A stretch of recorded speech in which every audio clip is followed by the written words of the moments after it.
around all summer long as Vocations Director, doing a whole bunch of retreats and dinners. I was at the Steubenville East Youth Conference, Soul Fest Music Festival, Seminary and Formation Days up in the North Country. It's been a very, very, very busy summer. And one of the main things I did this summer is I ran 2 summer camps, one for high school young women called Fiat Days at the beginning of the summer. And that was okay because the sisters over in Rochester, New Hampshire, sometimes called the Running Nuns, they helped me with this camp. And they're great because they knew what to do with the high school young women, and much better than I did. But also, they are used to running around with kids. You know, they're famous for running the St. Charles Children's Home in Rochester. And these kids who have a lot of excess energy, they would get rid of the energy by running all around town. And you would see these nuns running around in their full habits all around Rochester. And so they're used to running around. But I'm not. And so last week I had to run a high school camp called Quo Vadis Days for high school young men. We had 51 high school young men there. And so we were running up Mount Kearsarge, we were running to Lake Sunapee, we were running around playing Capture the Flag, we were running around constantly, and it was exhausting trying to keep up with all these young men. But you know what? It was totally worth it. Because not only did we have all of these fun summer camp-like things, we also had daily mass and prayer, we had adoration, and we had all of these men come in to talk about their vocation. So we had priests come in and talk about priesthood, married fathers come in to talk about the vocation of marriage, dedicated single people, religious, deacons, everyone came in, and it was just a great opportunity for these young men to grow in their faith and to ask the question, Quo Vadis, which means, where am I going? Where are you going? Where am I going in my life? What does the Lord want me to do? And, you know, sometimes life feels like we're running around all the time. Maybe in your own vocation, you feel like you're running around. And sometimes life seems like a marathon. Sometimes life seems like a sprint. But in our reading today from the letter to the Hebrews, the author says, keep persevering in that race that lies before you. Even if you're getting tired, even if the race seems long, keep running the race. Keep your eyes on the prize ahead of you and keep going. You know, one of the best stories I can think of running, it comes from the 1981 Best Picture winner, Chariots of Fire. You might remember that movie from the famous scene of a group of friends running along the beach in slow motion to one of the great movie scores of history. Dun, dun, dun, dun, dun, dun. And, but you know what that movie is really about? It's a true story about a man named Eric Liddell, who was the greatest runner of his generation. And Eric Liddell's parents were Christian missionaries, and he was sort of being groomed to become a Christian missionary himself. But then he discovered what a great runner he was. And he decided to try to enter the 1924 Paris Olympics as a great sprinter. In fact, he became the favorite to win the 100-meter dash at the Olympics. And the hopes of the whole nation ended up going on to Eric Liddell. Everyone in the country was rooting for him to win glory for the United Kingdom in the Olympics. And his sister kind of challenges him at one point and says, wait a minute, you're supposed to be a Christian missionary. That's what your parents want for you. That's what our family wants for you. Why are you spending all of your time and energy running? And he says, I believe God made me for a purpose. And God made me fast. And when I run, I feel his pleasure. He says to win is to honor him. Well, he enters the Olympics and he gets there and he finds out that the qualifying race for the finals of the 100-meter dash is going to be held on a Sunday. And consistently, as a devout Christian, he has always made the decision never to compete on the Lord's Day, on the Sabbath. He's not going to play sports on Sunday. He's just made that decision for himself in conscience. And so all of a sudden, this great, qualifying race he needs to compete in is on a Sunday. And he tries to do everything he can to get out of this race. He tries to find out, could I go to the other qualifying race? Could I somehow qualify in another way? But when there's no other options, he makes the decision to withdraw from the race. And this is an incredibly unpopular decision. He gets angry letters and even death threats from people. The Prince of Wales, the future King of England, calls him up and angrily demands that he enter the race again. All his teammates are screaming at him, and he's almost considered a traitor to his country. Much like Jeremiah in our reading today was considered a traitor to his country because he's faithful to the word of God first instead of personal or national glory. Doesn't Jesus in the gospel today say that I have come not to bring peace, I have come to bring division? And so often, faithfulness to Christ will cause division and opposition in our lives. And so, yet he remains true to this decision of conscience that he has. I'm not going to race on Sunday. Anyways, what ends up happening is that one of his teammates is so impressed by his courage in making this decision that he decides to give up his spot in the 400-meter race to Eric. And this particular runner had already won a medal in the Olympics, so he was giving up a shot to win another medal so that Eric would have a chance. And as Eric is beginning to warm up for this 400-meter race at the last day of the Olympics, he's handed a note by his chief competitor, an American racer. And the note says, in the good book, God says, he who honors me, I will honor. Good luck. And that note turns out to be a prophecy as Eric runs to victory. In our running of the race, are we as faithful as Eric Little? Do we keep running even in the face of opposition, even in the face of division, even in the face of difficulties and sufferings? Do we keep running the race that Jesus Christ has set before us? All of us were created for a purpose, just like Eric Little. You are given just the right mix of gifts and talents and personality and opportunities to do something great in this world, to bring God's love into this world in a unique way. And if you don't do it, then something of God's love is going to go missing in this world. And so maybe you're not called to be a great runner. You're called to something. You're called to do something great for God. God called each one of us, created each one of us, not for comfort, but for greatness. I can kind of relate to Eric Little because I know in my life, I am very much called to be a priest. And sometimes when I'm preaching or when I'm celebrating the sacraments or helping people, I feel the same thing that Eric Little felt. I feel sort of the delight of God.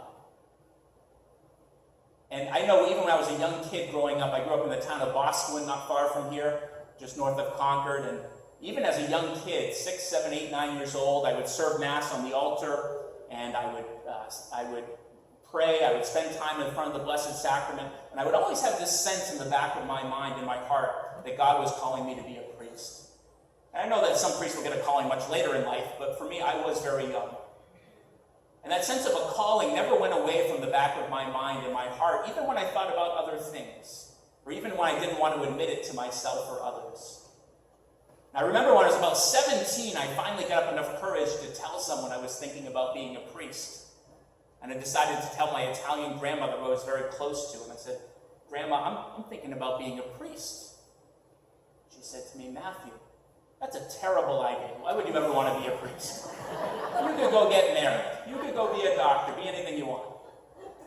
And I don't know why she had such a negative reaction. I know she was a devout Catholic, but I think it was just God's way of purifying my calling and say, well, why do you want to be a priest? Because someone else wants you to, or because I want you to? Because I created you for this.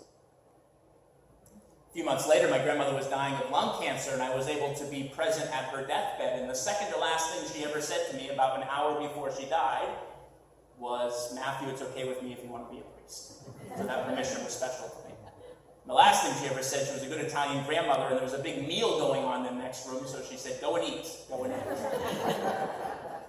Sometimes we just have to persevere a little bit through opposition, through difficulties, because they will come, no matter what our vocation is. And thank you for your faithfulness in your own vocation. Thank you for your faithfulness in your own ministry that you do for the church. Thank you for how much you love the people in your life and love God even when it's difficult. And in the letter to the Hebrews, where it says, persevere in that race ahead of you, there's several pieces of advice that are given that I think are very important for us. And the first thing that's said is, keep your eyes, when you run, fixed on Jesus, who is the leader and perfecter of the faith. Jesus is ahead of us running the race. We said kind of keep our eyes fixed on him, following him in the race. And think of how Jesus himself, when it became difficult on Good Friday, when he couldn't take one more step up Mount Calvary, when he was enduring so much suffering, he kept going, dragging that cross up Calvary for us because he knew what the prize was, salvation. So keep your eyes fixed on Jesus is the first piece of advice. And then we hear, consider how you have not yet resisted to the point of shedding blood. Put your sufferings in perspective a little bit, I think the letter is saying. Think of how many people suffer a lot more than we do. Christians around the world who are persecuted greatly for their faith. People who have been martyred. People who have had to give up their entire livelihoods for the sake of following Christ. Maybe we have not yet suffered that much. Or maybe we have. But anyways, remain faithful to Christ. And then it says, remember that you are surrounded by a great crowd of witnesses. All of the saints, all of the faithful people throughout history, like Eric Little, who have gone before us, are now sort of in this stadium as we're running the race, cheering us on to victory. We're not alone in running this race. We're being cheered on to victory. Keep running. As I think of all this, I think of the story of the 40 martyrs of Sabbath. The 40 martyrs of Sabbath is a great story of the martyrs. These 40 people were Roman soldiers in the Roman legion, and they became Christian. And of course, it was illegal to be Christian at that time. And when they were found out to be Christian, the general, the centurion, whoever he was, demanded that they give up their Christianity and serve the emperor alone. And they refused. And so they were serving in what is now Turkey, in the mountains of Turkey. It was the middle of the winter. And so this magistrate, this leader, brought them out to a river that had been frozen over with ice. And he cut a hole in the ice. And he made these 40 men strip and wade out into the icy waters waist deep. And he made them stand there and said, give up Christ. Give up your faith. And what the other soldiers did is they built this kind of fire on the bank of the river. And they had all of this warm food, and they built this bath with a steaming hot bath with hot water. And what ended up happening was there was kind of this competition going on between the soldiers on the river who were saying, hey, come out of the water, just give up Christ, give up your faith, you can come out, enjoy this hot bath, enjoy this great food that we're having. And then the men who were in the river were sort of cheering each other on, encouraging each other and saying, no, remain faithful to Christ. Don't give up your faith. I know it's cold, the water's freezing, we're shivering, we're having hypothermia. Keep going. And what really encouraged them is that they looked up and they saw in the heavens 40 gold crowns, the crowns of martyrdom. And as they looked up, they realized that that was the prize, that if they remained faithful, they would win the crown of martyrdom. And so as finally these men stayed in the cold waters of the river and they began to kind of slip off one by one, they couldn't take it anymore and they would slip off under the ice and drown. But every time a man did that, one of the crowns would disappear as he claimed the crown. And then there was 30 left, and 25 left, and 20 left, 15 left. They were down to just 10 men, and there were 10 crowns left. And then one of the men, he just couldn't take it anymore. And he said, I can't take this anymore. This water is too cold, it's too freezing. I renounce Christ. And he came out of the water, and the men on the shore were cheering him on. And they brought him up to the hot bath, and he threw himself into the hot bath. But the extreme difference in temperature between the freezing water and the hot bath was so much the man had immediately a cardiac arrest, and he died of a heart attack. And the men that were left were really bummed out because this man had given up at the last minute. And there were still 10 crowns, though, up in the heavens, and there were only 9 men left. One of these crowns were going to go unclaimed. But just then, one of the other soldiers who had been on the banks the whole time, he said, he was so impressed by the courage of the men that he said, I don't even know who this Christ is, but I think I believe in him. And he went out into the river with the men, and he became the last crown. Keep persevering in the race that lies ahead of you. You have not yet resisted to the point of shedding blood. Remember, there's a great crowd of witnesses around you cheering you on to victory.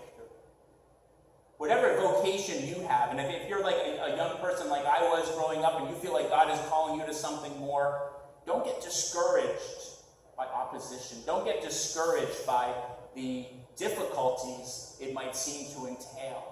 Don't keep it to yourself. You're not alone. Talk to Father Ray or myself as vocations director. Come to some of these camps and dinners that we have, but remain faithful to what the Lord has created you to be. The Lord wants each and every one of us to be a great saint, to follow him to victory.